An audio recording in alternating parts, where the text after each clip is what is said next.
آخر برج معانا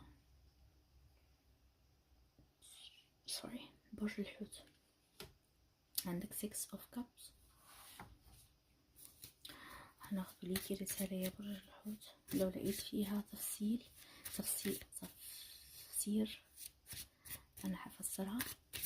لقيتها عادية، ممكن مفيش حاجة عادية، بس لو كانت يعني الكلام ما قل ودل فيه فايدة أنا هقل ودل، ما كانش فيه قل وحب وحاجات حلوة كده زي ما هو باين فيه كارما وفيه حب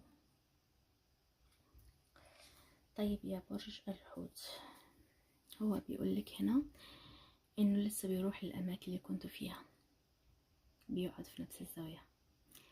و6 of cups بيقولك she is the memory I prayed I never fade. انت كنتي الذكريات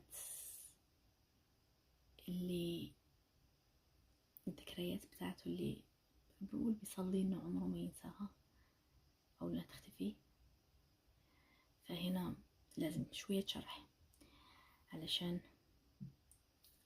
هنقول لك انه كانك صحيتي من موت هو كان مختاره. هو ما كانش ميت جسديا، بس كان ميت من جواه، ميت عاطفيا، قافل قلبه وقافل روحه، مختار يعيش من غير احساس خالص.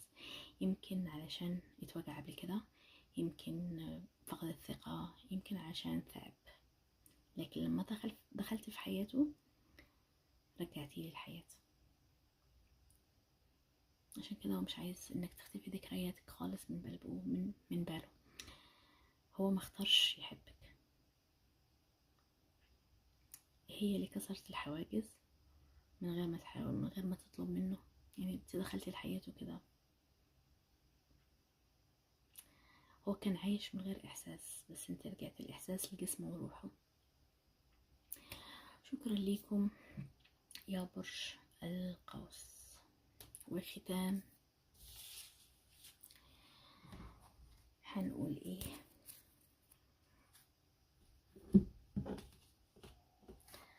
رجع الورق المكانه.